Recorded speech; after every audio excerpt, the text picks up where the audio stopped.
Salut, je m'appelle Maude Ravenel et vous écoutez Pamplemousse sucré, le balado qui vous transporte dans l'univers créatif des artistes.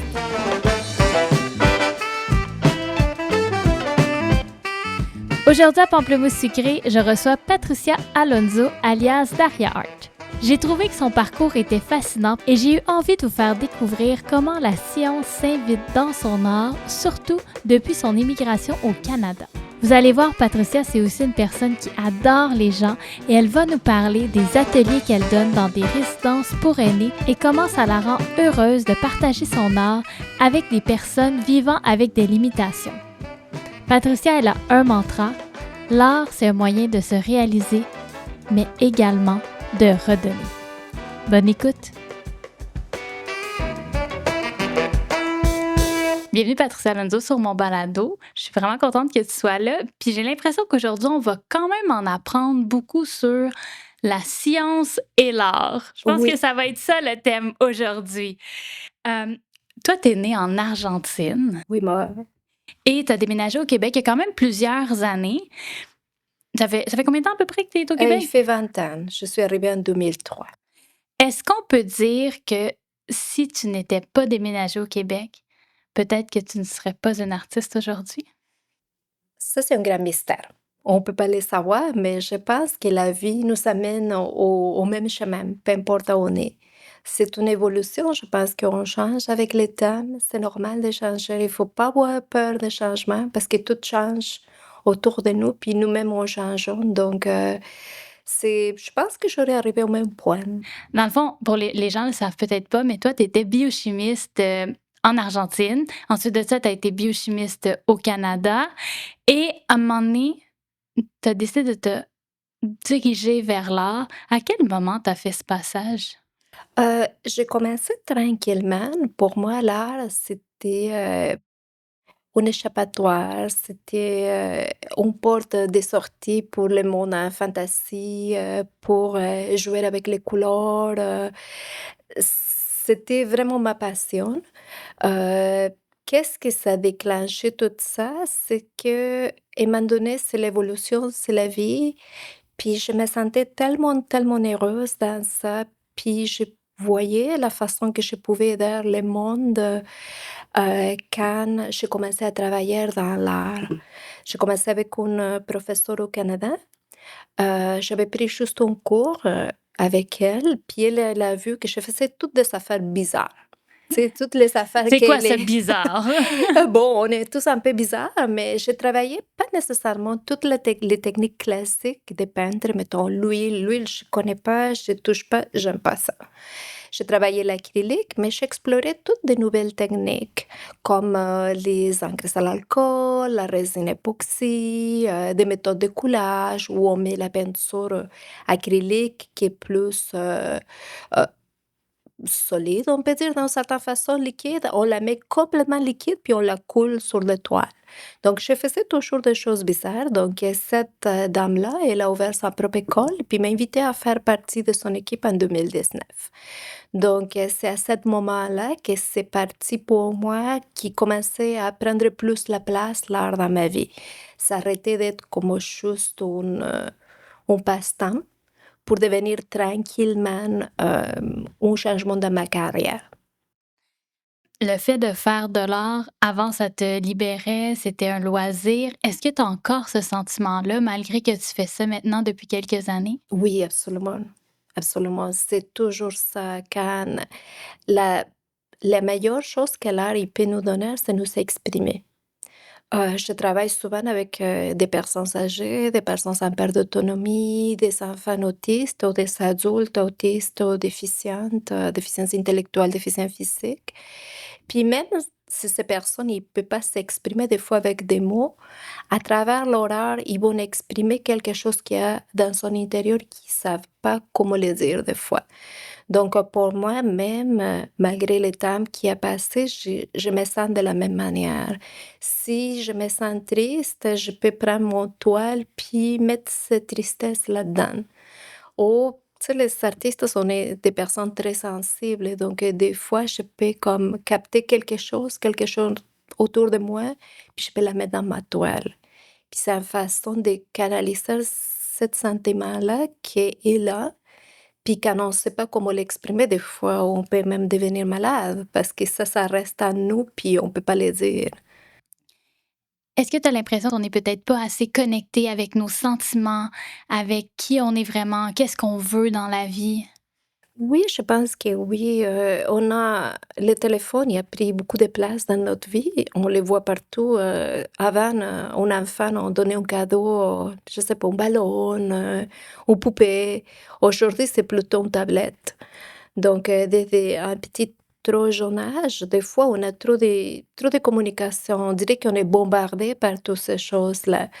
Donc, juste prends un petit pause, puis là, ça nous connecte avec nous-mêmes parce que quand tu vois une feuille blanche ou une toile blanche, c'est tout un défi. Il y a rien qui est fait, c'est tout à faire. Donc, je pense que c'est ça qui nous aide à connecter avec nos émotions parce que nos émotions, des fois, ça peut être caché sur les médias sociaux.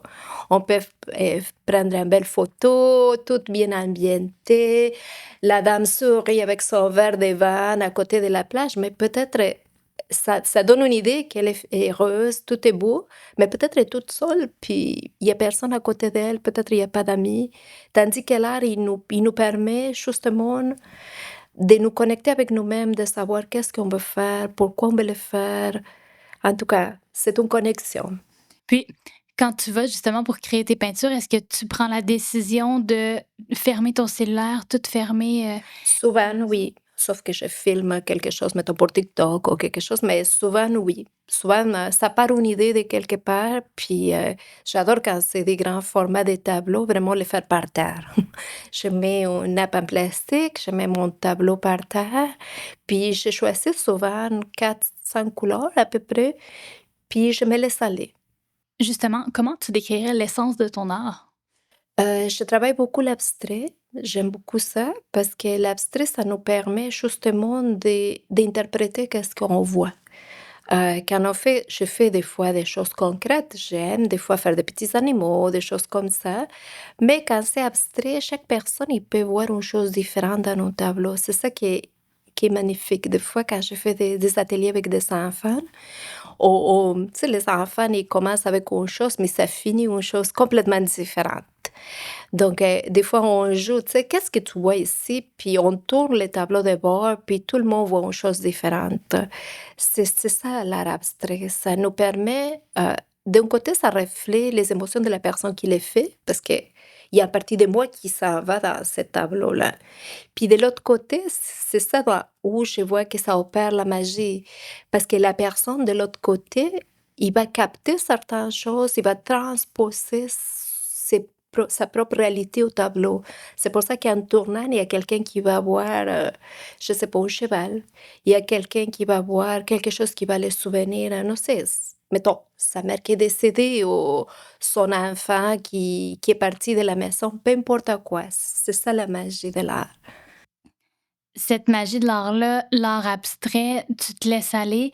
Est-ce qu'il y a quand même une partie qui est contrôlée? Parce que j'ai parlé avec une peintre et ce qu'elle m'expliquait, c'est de l'art abstrait, mais ça reste que elle avait un canevas. Elle faisait un canevas, elle décidait vraiment bien de tout où qu'elle allait mettre les choses. Puis après, c'était plus de la façon qu'elle le dessinait que ça devenait abstrait. Est-ce que toi, c'est ça ou c'est plutôt que tu vraiment laisses aller ton pinceau, là, les coups de pinceau comme tu le sens, puis tu te Oui, poses pas de moi, c'est questions? plutôt ça. C'est plutôt ça. Des fois, j'ai une idée en tête. Je choisis souvent mes couleurs. Je pars, mettons, avec 3, 4 couleurs. Des fois, je prends quelques-unes de plus. Mais souvent, c'est 3 couleurs, mettons. J'adore beaucoup le bleu, par exemple. Donc, je vais prendre 2 ou 3 tons de bleu différents. Donc, je vais les mettre autour de mon tableau. Puis, c'est là que je me laisse aller. Souvent, même si j'ai un plan, qu'est-ce que je vais faire est complètement différent. Je pourrais te dire, OK, moi, une fois, ça me fait rire, puis j'avais vu, tu sais, des fois, je regarde des images qui vont inspirer. Donc, les tableaux que j'avais vus, il y avait des jaunes, puis des bleus, puis il y avait comme des dorés entre les deux, mais c'était des lignes complètement droites. Puis quand j'ai fait mon tableau, il n'y avait pas aucune ligne droite. C'était les mêmes couleurs, mais c'était tout courbé.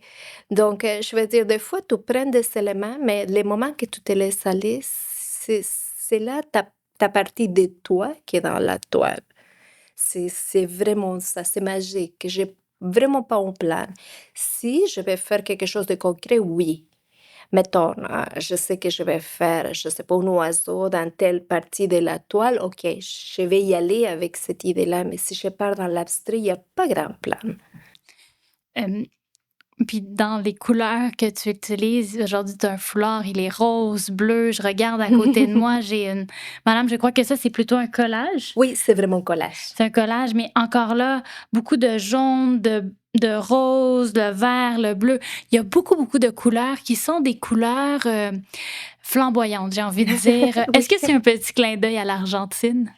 Peut-être, oui, j'aime ça. C'est une façon de donner la vie à ce que je fais. Mes foulards sont faits à la main, je les achète blancs, puis je les peigne moi-même. Donc, il y a vraiment pas de pareil. Même si j'utilise des couleurs qui ressemblent, l'effet final est pareil, est pas pareil. Dans les collages comme celui-là que tu montrais avant, souvent je prépare même mes propres papiers.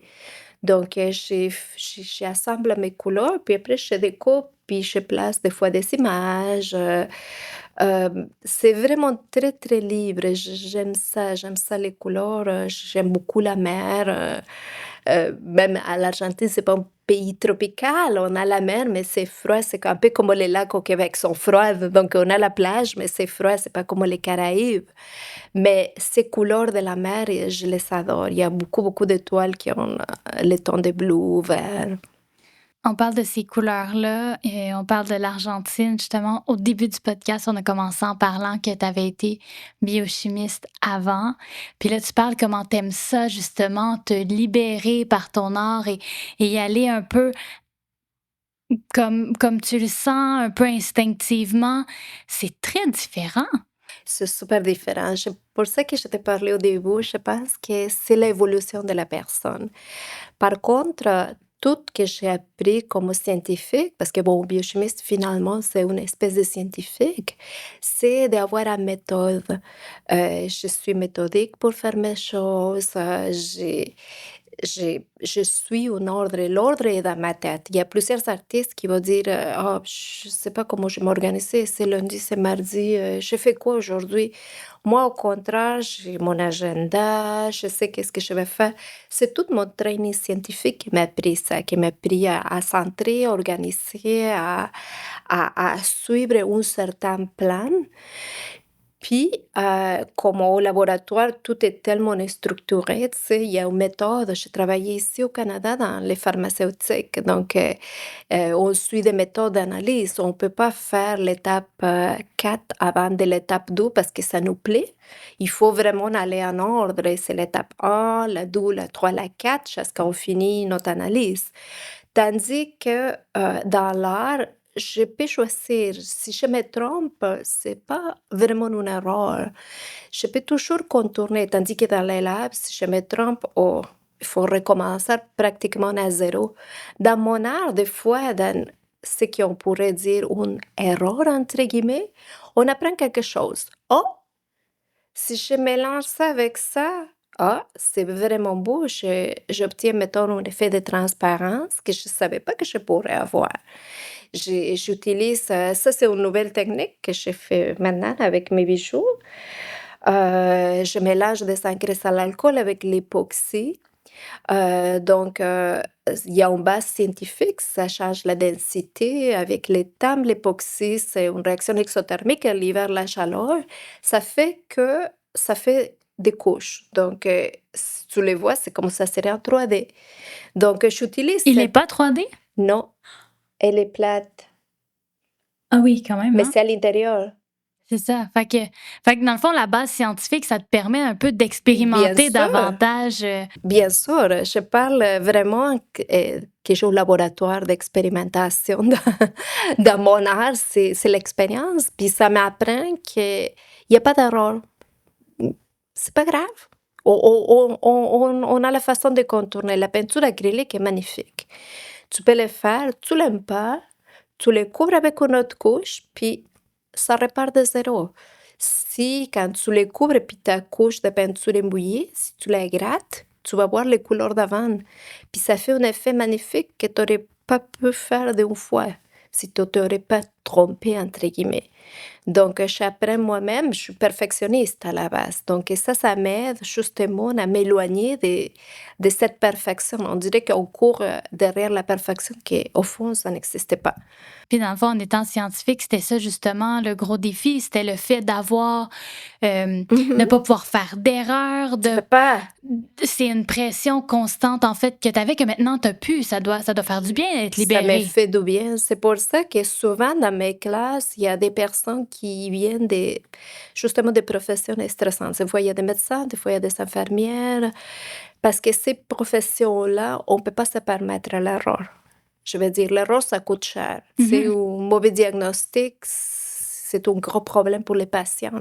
Au même titre que toi avec les médicaments ou les tests, si tu faisais pas les bons, ça peut mener à la mort de quelqu'un, là. Exact, exact. Si mon analyse n'est pas bonne, mon médicament peut-être est pas bon. Donc, il y a quelqu'un qui est au bout de la ligne, il y aura pas l'effet qui s'attend. Mettons diabétique, tu sais, sa glucose, il va pas diminuer comme il aurait dû. Mmh. Donc ça peut finir, je sais pas, avec un coma diabétique, tu sais, ça peut aller loin. Donc on peut pas se permettre d'erreur. C'est des métiers où que les gens sont très imputables, là. On s'en rend pas toujours compte, mais Exact, exact. Tandis que quand on fait l'art, on relaxe, mes classes sont calmes, des fois je mets la musique, c'est drôle parce que quand je travaille avec des personnes âgées, des fois on écoute, Elvis Presley. Parce que c'est la musique de leur temps et puis c'est magnifique. Il y avait une dame qui me dit qu'elle avait accouché son garçon quand, Hey Jude est sorti. Donc écoute, on écoutait les Beatles, puis c'est tout. Ça les fait du bien, ça les connecte. Quand tu mets la musique, les gens, ils se mettent à chanter. Même des fois, ils cherchent leurs mots, puis ils les trouvent plus. Mais quand ils se mettent à chanter la chanson, ils les amènent complètement ailleurs. bah, souvent c'est ça, hein, l'Alzheimer, la démence, les gens ont des souvenirs d'avant, mais ils perdent la mémoire, À comment ça court s à terme. court terme, exactement. Fait que c dans le fond, la peinture, ça leur permet de retourner à un peu à ces moments-là, mais est-ce que c'est vraiment le fait de mettre la peinture et la musique? Est-ce que c'est cette Je combinaison-là qui a un pense que succès? ça aide beaucoup. Ça aide beaucoup à certaines personnes. Il y a des personnes qui sont comme fatiguées, donc tu sais, ça endort un petit peu, donc tu dis: «Hey, hey, un tel, il faut pas dormir, hein!» Donc il chante, puis il se met à chanter. Puis c'est correct. Il chante autre chose, il y a une musique qui sonne de notre côté. Ça doit être libre. C'est ça qui nous permet, dans cette liberté-là, tu te trouves à toi-même. C'est simple comme ça. Quand tu as commencé à donner des cours, justement, tu as décidé d'aller donner des cours à des personnes qui étaient justement des personnes âgées dans des résidences ou encore, offrir des cours à des personnes qui avaient, Des problèmes de santé de mentale santé aussi. mentale, autisme. Pourquoi avoir été vers ces personnes-là? J'adore cette clientèle vulnérable parce que ces gens-là, des fois, sont un peu mis à côté parce que des fois, il y a des enfants qui parlent pas, par exemple, et qui éventuellement deviennent des adultes qui parlent pas. Mmh. Mais le fait de pas parler, ça veut pas dire qu'ils ont pas de sentiments. Ça veut pas dire qu'ils ont pas de choses à dire ou à raconter. À leur façon, des fois, ça peut être, des fois, on peut travailler, j'aime beaucoup travailler des fois en 3D. Tu sais, on colle sur un tableau de formes, avec, des pâtes à modeler, on laisse sécher puis on peint. Est-ce que tu as l'impression que ton art, parfois, c'est en fait, de donner ces cours d'art-là, c'est un peu comme si tu avais trouvé la clé pour communiquer avec ces personnes? Oui, tout à fait, tout à fait, c'est vraiment ça. Ces gens-là, ils peuvent s'exprimer. Tu peux ouvrir une porte pour qu'ils s'expriment. Peu importe le résultat final de qu'est-ce qu'il faut, c'est pas important. On cherche pas la qualité, on cherche pas à former un artiste, dans lequel il va compétitionner, je sais pas moi, pour gagner un prix, Mmh. dans l'art, comme si on aurait un prix Nobel. On cherche pas ça, on cherche que les gens s'expriment. On cherche à qu'ils sortent ce qu'ils ont dedans, ils ne peuvent pas exprimer autrement. Ça prend beaucoup d'amour. Je sens que j'ai beaucoup d'amour à donner, puis j'ai trouvé ces gens-là, ils ont besoin. Puis ça les aide, ils sont tranquilles, ils sont heureux, ils passent, 1 heure de travail. Souvent pour ces clientèles-là, c'est pas plus qu'1 heure. En santé mentale, on peut aller un peu plus long, 2 heures et demie. Puis ça vient une chassette. On commence à raconter des choses, on rentre au bout, à tel moment, ça m'est arrivé telle chose. Les gens, ils vont partager qu'est-ce qu'ils veulent. Je connais pas leur diagnostic, parce que même si je les serais je peux faire quoi? Je suis pas psychiatre, je suis pas psychologue, je peux pas les aider dans ce sens-là, mais je peux les écouter Mais c'est aussi de l'art-thérapie. de certaines manières. Je suis pas art thérapeute non plus, parce qu'un art thérapeute, au fond, il va se servir de l'art pour aller chercher des choses pour traiter les patients. Moi, je suis pas rendue là, je suis pas psychologue, j'ai pas les éléments pour faire ça. Je peux juste les aider à s'exprimer. Puis des fois, en s'exprimant, juste avec une couleur, peut-être qu'il va réfléchir à quelque chose, puis quand il va chercher l'aide qu'il faut, il va sortir quelque chose de plus. C'est ça la façon. Je vois qu'est-ce que j'ai fait avec, très simplement, ça peut vraiment aider les gens autour de moi. C'est ça qui me motive, justement. C'est pour ça que j'ai laissé mon emploi formel depuis 15 ans. Parce que je me sens heureuse, avec cette partie des cours. C'est la partie que j'aime le plus. Les personnes, justement, plus vulnérables quand ils font de l'art, est-ce que ça joue sur leur confiance en eux? Ah oui, oui, tout à fait. Des fois, souvent dans mes résidences de personnes âgées où je travaille, quand on finit, je te montrerai des photos, tu sais, je prends une photo de la personne avec son œuvre finie. Donc ça donne en fierté parce que c'est eux autres qui l'ont fait. Surtout pour les personnes âgées, souvent, des fois, ils ont peu de visites, il y a peu d'activités, il y a quand même peu pour les valoriser dans les Oui, résidences. exact. Mais les résidences investissent justement pour donner aux jeunes la chance de faire des choses. Il y a des différentes activités. Il peut y avoir de aquaforme, de yoga, un chaise. Tu sais, qu'est-ce qu'ils peuvent faire? Tout, ça les aide à s'exprimer. Et puis la fierté d'avoir fini quelque chose par eux-mêmes, c'est comme les enfants, c'est la même chose. Souvent dans les écoles, quand tu fais une exposition à la fin de l'année, les enfants sont fiers de montrer qu'est-ce qu'ils ont fait. Puis, toi, le fait de faire de l'art maintenant, comment que ça t'aide à ta confiance en toi? Est-ce que ça a changé quelque chose dans ta confiance Oh en toi? my God! Avant faire tout ça, je travaillais beaucoup sur moi parce que j'étais trop gênée de montrer mon art parce qu'on sentait, ah, j'ai pas une formation en art. Tu sais, il y a des gens qui vont être à côté de moi. Ouais, moi, j'ai un bac en art, moi, j'ai une maîtrise en je sais pas quoi, mais moi, j'avais rien. Donc, au début, c'était difficile parce que je sentais que peut-être j'étais pas si bonne. Donc, j'ai commencé à travailler sur moi-même, sur mon auto-estime, puis tranquillement, j'ai commencé à montrer. J'ai commencé à donner mes classes, mes cours, puis, tranquillement, la vie m'a amenée justement à choisir cette population qui est vulnérable, parce que comme je t'ai dit, j'ai beaucoup d'amour à donner, puis ces gens-là, c'est des machines à amour. C'est justement le partage, c'est important. Parce que Oui, quand on s'est parlé avant l'entrevue, c'est quelque chose que tu m'as dit, c'est important pour toi de partager, de redonner. oui. Puis l'art, ça te permet de Ça me faire ça permet de justement. redonner parce que les moments que je donne, les gens sont heureux, mais je reçois autant que quand je donne. Puis ça, il y a pas de prix pour ça. Je sens, comme je te disais avant, dans mon travail, OK, si mon médicament est correct, il va le faire un bien à la personne, mais au bout de la ligne, il est trop loin pour que je le voie. Tandis que la personne est contente avec sa photo. Des fois, dans la résidence, on met des grosses photos avec les personnes avec leur œuvre. On fait des vernissages à la fin de l'année, souvent autour de Noël. Donc, leur famille viennent.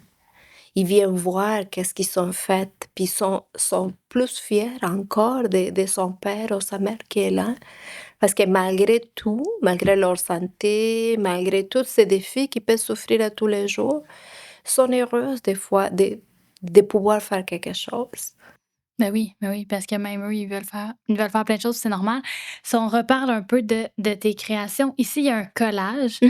C'est quoi l'avantage du collage versus de la peinture? Qu'est-ce que t'aimes d'en faire un collage? D'en faire un collage, des fois, c'est plus facile, ça aide. Je travaille beaucoup sans santé mentale, par exemple, parce qu'il y a des personnes qui ont comme la peur. Mettons, la première chose qu'une personne va dire quand tu demandes: «Veux-tu faire un cours d'art?» La première chose que je vais écouter: «Je sais pas dessiner». Mais moi, je leur réponds: «Moi non plus». Est-ce que ça m'empêche de peindre? Est-ce que ça m'empêche de faire une œuvre d'art? Non. pas du tout.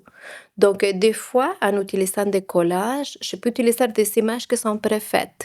On découpe, puis on ensemble. On colle des fleurs, on peut coller plein de choses, des bling-bling, comme je dis, tout que ce soit Des des petits brillants, des paillettes, petites paillettes. Ben oui, on adore cet effet-là. D'où viennent les images?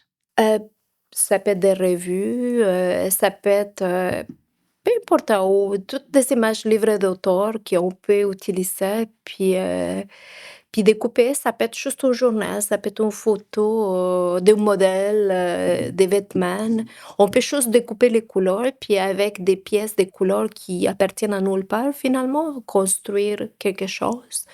Donc, des fois, ça nous donne les petits coups pour partir. Parce que des fois, le complexe de la page blanche qui arrive pour les gens qui écrivent ou les gens qui peignent, c'est dur. Mais quand tu as déjà quelque chose préfait, des fois, une autre chose, un autre petit truc que j'utilise, c'est transférer des images. Donc, avec la vieille technique des papiers carbone, on transfère une image, puis l'image est déjà là. Ouais. Donc, c'est plus facile de se concentrer dans les couleurs. Toi, justement, quand tu as le syndrome de la page blanche, qu'est-ce que tu fais? Ça m'arrive pas souvent. OK. Ça m'arrive pas souvent. On dirait que j'ai trop d'idées dans ma tête. Puis combien de jours par semaine environ que tu peins? Et ça dépend mon agenda. Tu sais, quand il y a des semaines qui sont plus complexes, là, que j'ai presque une journée peut-être pour faire la paperasse, entre guillemets, d'être à la maison 12 jours. Là, c'est sûr que il faut que je me réserve une partie de temps pour faire mon art à moi. J'ai fait beaucoup de marchés de Noël, donc je me prépare tranquillement. Il y a des marchés d'été, donc je m'organise. Mais ça me prend au moins une journée, je dirais, par semaine minimum pour faire mes choses à moi. Ça me fait du bien. Ah, en fait, est-ce que tes enfants aussi? Parce que tu as 3 enfants. Oui, Le plus jeune qui a 14 ans, oui. puis après, les autres sont, Les autres sont plus vieux. sont des adultes. Juste ma fille, je dirais qu'elle est artistique. Elle dessine très bien. Les deux garçons, plus ou moins. Puis est-ce que ça arrive des fois que vous faites des œuvres communes? Avec ma fille, oui. Mais avec les garçons, non, pas Non. vraiment. Mais bon, mais regarde, peut-être que plus tard, ils vont développer ça ou peut-être qu'ils vont développer une autre chose. Mais avec ta fille, le fait de faire des œuvres communes, Ah, c'est c'est fun. quand même intéressant. C'est très fun, très fun. Elle fait beaucoup de... Elle est biologiste, Ah. puis... La c'était pomme n'a pas tombé loin de l'arbre. Mais c'était drôle parce qu'elle avait commencé son bac en enseignement. Puis après la première année, il me dit non, c'est pas pour moi. Bon, OK, cherche une autre chose. Puis elle a changé de plan, il a choisi biologie. Pourquoi je ne le sais pas? C'est pas moi qui l'ai dit, fais ci ou ça. Elle adore les plantes, donc ses dessins sont beaucoup orientés à la nature. Tu sais, il y a des oiseaux, elle peut te nommer tous les noms de l'oiseau, de la plante. Donc, bon, à l'occasion, oui, on peut faire des choses ensemble, c'est super fun, on se comprend très bien. Mais les garçons, c'est différent. Mais peut-être qu'un jour, ils vont développer ça, je ne le sais pas. Il y a des garçons qui sont artistiques. Ah oui, il y en a Il y en a plein. plein. J'ai plein d'étudiants garçons qui sont super bons. On a des peintres super fameux. Mais par l'instant, c'est pas dans leur palette. Leur sport, les jeux vidéo, ça reste là. Oui, c'est plutôt ça, l'informatique et des choses comme ça. Mais bon. On en a un autre ici, puis là, on peut voir que c'est complètement différent. Ici, un collage qui... On a dit ça, eux, ils font moins peur. C'est Oui. c'est le style d'art contre la page blanche, on va dire Oui. ça comme ça. Après, il faut Exact. juste être d'accord où T'es qu'on très met bonne les mode. éléments. T'es vraiment bonne. Non, mais c'est bon de voir parce que, tu sais, aussi, je regarde ça puis je me dis, tu sais, mettons que moi, je voudrais faire de l'art. Tu sais, j'ai une vie très chargée quand même. Je suis très, très occupée. Mais quand même, il y a quelques potentiels là. Oui, c'est ça. Il y a des cadres que les gens ne voient pas. Il y a des potentiels. Mais tu sais, quelqu'un qui a une vie très occupée puis justement qui a envie de faire un peu d'art, on s'entend qu'une toile comme celle-ci où que là, vraiment, tout est peinturé, on va pouvoir expliquer comment elle est faite, mais c'est beaucoup plus complexe que ça. Ça, on peut s'asseoir une après-midi puis faire ça sans aucun souci. Voilà. Ça demande presque pas de matériel, Non. quelques revues pour s'amuser, un peu de couleur de peinture qu'on aime. La colle blanche qui devient Ouais, transparente. c'est Puis ça, exact. c'est bon, c'est réglé. À la limite, on peut faire ça sur une feuille de papier même. Tu sais, on n'a pas Oui, besoin absolument. Là, c'est beau sur un canevas. Oui, mais on pourrait utiliser une feuille de papier, puis ça serait parfait aussi. Ça demande un peu plus de matériel, un peu plus de Un temps, peu plus je crois. de technique, Aussi, oui, bien peut-être. évidemment. Oui, mais ça, c'est fun que tu mentionnes ça. C'est des encres à l'alcool. C'est nos médios liquides. Comment on fait ça, une encre à l'alcool? Moi, je suis pas une experte de la peinture. Est-ce que c'est une encre qu'on va ajouter de l'alcool dedans ou elle est déjà... Et déjà avec l'alcool. Et vraiment, c'est une encre qui vient dans une solution d'alcool. OK, Comme l'alcool à friction, mais un peu plus concentré. OK. C'est, mettons, l'alcool à friction normal qu'on utilise quand on a un petit blé, c'est 70%. Puis celui-là, c'est 99 à peu près. C'est OK. concentré. Donc, ça, c'est très intéressant. On va mettre l'encre, puis je vais la souffler. Ça, c'est très fun dans les ateliers. Les gens Oh, adorent ça. Oui, ça peut se ben oui. souffler avec une paille. C'est comme un peu les crayons qu'on avait quand on était jeune, le Crayola qu'on soufflait, puis que là, l'encre sortait. Ça saute. Oui, Puis on c'est peut... exactement le même principe. C'est super intéressant. Ça fait des œuvres dans l'abstrait. Comme tu vois ici, c'est une espèce de fleur, mais c'est des fleurs dans l'abstrait. Donc, pour... C'est fou parce que moi, à le regarder, tu sais, en plus, je suis proche, j'étais persuadée que c'était fait au pinceau. Non, Donc, c'est super intéressant. Fait que souffler, fait qu'il faut vraiment apprendre pour tous les types d'art. Fait que là, l'encre est soufflée. Donc, en fait, c'est quoi? C'est on met les couleurs sur la plaque et ensuite on souffle Oui, et là, exactement. on laisse le On les destin laisse aller. décider. C'est pour ça que je t'ai dit, quand je t'ai dit que j'ai commencé, je faisais des choses un peu bizarres. Bon, voilà, t'en en as un. Donc, La c'est... bizarreté, la bizarritude est quand même très belle. Dis-le comme tu veux, je peux inventer un mot tout de suite si tu veux. C'est quand même très joli, là. On se doute Oui, pas que c'est... j'aurais pas dit que c'est bizarre. J'aurais dit que c'est abstrait, que c'est coloré, que c'est joyeux. Puis c'est ça que j'aime bien, c'est que malgré que c'est sur un fond noir, oui, ça c'est les reste très joyeux. contrastes. Oui, exact. Donc, peinture avec de l'alcool, 99% Oui. d'alcool dans cette peinture. On souffle et après avoir soufflé, qu'est-ce Ça qu'on... sèche immédiatement parce qu'il y a OK. l'alcool dedans. Donc, souvent, je couvre avec une couche d'époxy, de la résine époxy. C'est ça qui fait la luisance que tu vois dans la toile. On l'appelle effet miroir. Ça les fait plus beau, plus joli. Mhm. Donc, c'est des techniques très faciles. Comme je dis, tu souffles avec un paille. Et ça existe des espèces de poires qu'on peut pousser, puis ça va souffler parce qu'à un moment donné, on devient fatigué de souffler.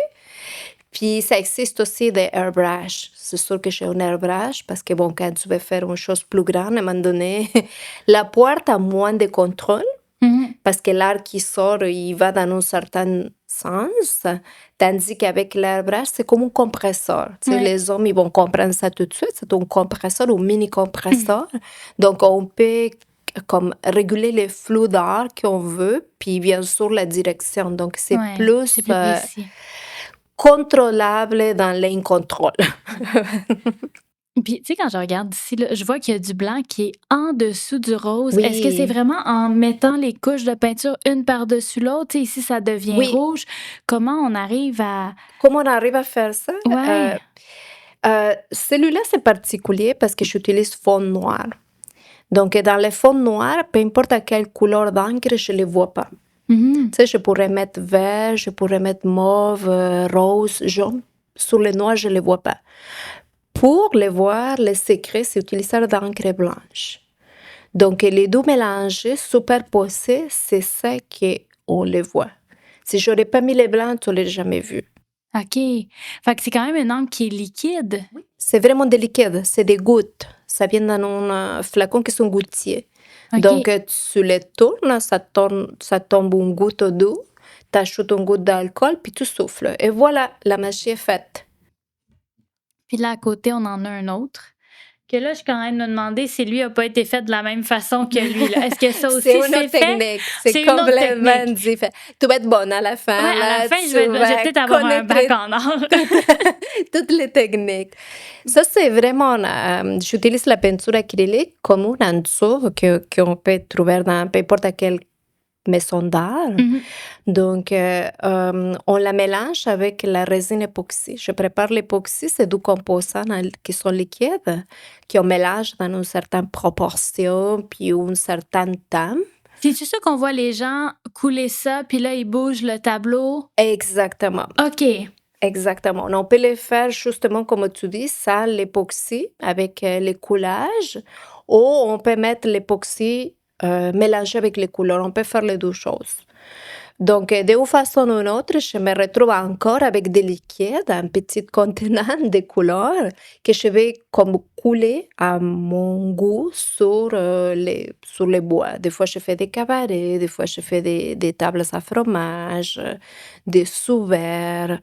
Donc, je combine, comme je disais, j'aime beaucoup les couleurs de la mer. Donc, il y a souvent un coupe de couleurs de bleu, une espèce d'aqua, puis les blancs, et ça va faire notre vague. C'est ça, ça rappelle vraiment la vague et le brun ensuite de la planche, c'est vraiment comme si c'était la plage. C'est super. Ça nous permet de voyager pour pas trop cher. Puis les gens peuvent vraiment l'utiliser, là, cette Oui, planche. OK, oui. OK. Sauf la seule chose, je conseille pas de couper dessous parce que les Ouais. bois, il va être brisé, abîmé. J'imagine pour la vaisselle non plus. Non, non, Ouais. c'est tout fait à la main. Non. Des fois, je fais des coupes dans lesquelles je peigne les pieds de la coupe. Mhm. Donc, c'est sûr qu'il faut les laver à la main ou des tasses. Mais par exemple, ça fait des belles plaques de charcuterie Mais oui. parce que tu coupes tout, puis tu peux mettre un petit matelas de silicone ou quelque chose pour déposer tes choses par-dessous ou juste, imagine tout des craquelins, des morceaux de Ouais. fromage, de charcuterie, des olives, des fruits. Tu peux mettre tout ce que tu veux. Ça, t'aimes ça recevoir, hein, chez toi? Oui, Oui, j'aime hein? ça. Puis en Ça, Argentine, je pouvais percevoir le talent pour recevoir des gens à la maison, moi là. j'aime ça. En Argentine, on est fameux pour notre table de fromage, charcuterie. On est un mélange d'italien et espagnol, donc toutes ces sortes de bouffe. Puis mes amis, ils savent bien que j'aime beaucoup servir ça. C'est ça qu'on voit, là, avec ça, ça... Puis là, maintenant, tu vends tes œuvres toi-même. Oui, Tu fais tout toi-même. oui. Euh, Définitivement, la carrière de biochimiste doit être très, très utile pour être en mesure de t'organiser, là, comme tu as dit Ah oui, plus oui, tôt. oui, il faut. Est-ce que c'est difficile de vraiment tout gérer soi-même, là, autant les médias sociaux, en fait, médias sociaux, je dis ça, mais dans le fond, marketing, ensuite de tout ça, c'est peindre, les cours, jongler avec tout ça? Mais moi, j'aime ça. C'est vraiment ça que j'aime. Comme je t'ai dit, dans chaque étape de la vie, on a des défis différents, des choses différentes. Puis le fait d'être très organisée, ça me permet justement de diviser mon temps, si tu veux. Parce que si je fais des expositions, mettons, les marchés de Noël sont déjà c'était. Donc, tu commences à appliquer en janvier, février. Pour l'année d'après. Oui, ça veut OK. dire pour la fin de l'année. Mettons, on commence en 2024, entre janvier et février, tu commences à dépêcher pour appliquer dans les symposiums, dans les marchés de Noël. Donc, à peu près les mois de mars, avril, la plupart des choses sont citées, à exception de quelques-unes Mhm. peut-être qui sont peut-être en juillet ou. Mais à ce point-là, je sais déjà c'est lesquels les week-ends que j'ai des symposiums, des expositions, des marchés de Noël. Qui fait que vraiment, tout est planifié bien à l'avance, donc ça te permet de pouvoir justement euh, planifier tes choses, puis vraiment Oui, savoir. oui, il faut que je sépare mes journées. Tu sais, j'ai des clients que je donne des cours qui sont fixes. Donc, je sais, mettons, les vendredis matin, je vais à telle place, vendredi en après-midi à telle chose. Donc, OK, les vendredis, j'ai plus de temps. Donc, les jeudis, c'est une autre chose. Les mardis, c'est une autre chose. Donc, il y a des plages qui sont fixes. D'ici à la fin de l'année, il y a des week-ends qui sont déjà dans mon calendrier. Mon calendrier, tu devrais le voir, c'est plein de couleurs partout, là. C'est juste moi qui peux les comprendre. Puis, comme ça, je m'organise. Donc, il faut que j'aille assez de stock Mhm. pour en vendre. Donc, je m'organise pour avoir une ex quantité, mettons, de sous-verts, des tables, des plateaux. Euh, pour les symposiums, c'est la même chose. Il faut que j'aille des tableaux, il faut que j'aille des noter. Tu sais, tu peux pas aller avec la même chose exactement. Puis dans le fond, toutes tes œuvres sont uniques, hein. Ça, c'est super important à dire, c'est C'est que les unique. gens vont jamais pouvoir avoir... Il n'y a Non. pas de print, il n'y a pas de copies Je qui fais sont pas, faites. non, je fais pas des prints, par exemple. J'aime, mes sortes de produits dérivés vraiment sont rendus avec l'époxy, avec les bijoux, les foulards. C'est vraiment ça que je fais. Il y a des autres peintres qui, mettons, ils vont faire leur peinture, puis ils vont faire des prints ou des cartes avec Mhm. leur peinture. Je l'ai pas fait. Des vêtements, tu pourrais faire des vêtements, mais je sais pas, ça m'inspire pas. Peut-être qu'un jour, mais Pour l'instant, par l'instant, chaque, non, chaque parce pièce que est unique. mes œuvres sont uniques. Tu sais, un plateau à fromage, je peux pas faire du pareil, même si je mets les mêmes couleurs. Mhm. C'est l'abstrait. J'ai Ouais. la même formule préparée. Mes couleurs sont divisées, j'ai 4 couleurs, mais la façon que je vais les couler, il sera jamais pareil. Non, c'est ça. C'est ça qui les fait uniques à chaque œuvre. Mes bijoux, je peux mettre les mêmes couleurs, mais ça sortira jamais pareil. C'est ça qui, je trouve, qui les fait uniques. Des fois, je fais avec des fleurs. Je collecte mes fleurs maintenant l'été, quand je me promène. Il y a plein de sentiers chez moi. Donc, je ramasse mes fleurs, je les sèche, puis je regarde. Celles qui sèchent avec des beaux couleurs, c'est sûr qu'ils vont aller dans un collier. Est-ce que ça t'est déjà arrivé de vouloir justement peut-être gagner des prix avec tes œuvres? Est-ce que tu as déjà participé à des concours ou c'est quelque chose qui Non, j'ai t'intéresse pas pas? fait encore. Peut-être un jour, je sais pas. Qu'est-ce que tu te souhaites pour l'avenir avec ton art? Continuer à être heureuse. Comme je dis, je fais un changement parce que je n'étais plus heureuse où j'étais. Donc, il faut suivre notre cœur puis pas avoir peur, justement, se lancer. Des fois, c'est se lancer au vide parce qu'on ne sait pas trop qu'est-ce que ça va arriver, mais quand tu le fais, c'est le meilleur pas que tu aurais jamais pu faire. Parce que c'est là que la magie opère. Parce que si on fait toujours la même chose, il y a rien qui change. Des fois, il faut prendre le courage de faire quelque chose de différent. Ça prend le courage, oui, mais quand tu es dans la bonne voie, quand tu te sens bien, puis tu vois les biens que tu peux faire autour, il y a pas de prix. Il y a pas de prix pour ça. Il faut suivre notre cœur, puis être heureux. Ben, un gros merci d'avoir été au podcast. Ça fait un plaisir de te recevoir puis vraiment d'en apprendre sur la peinture. Merci, Maud, pour cette belle opportunité. Merci vraiment. Merci à toi.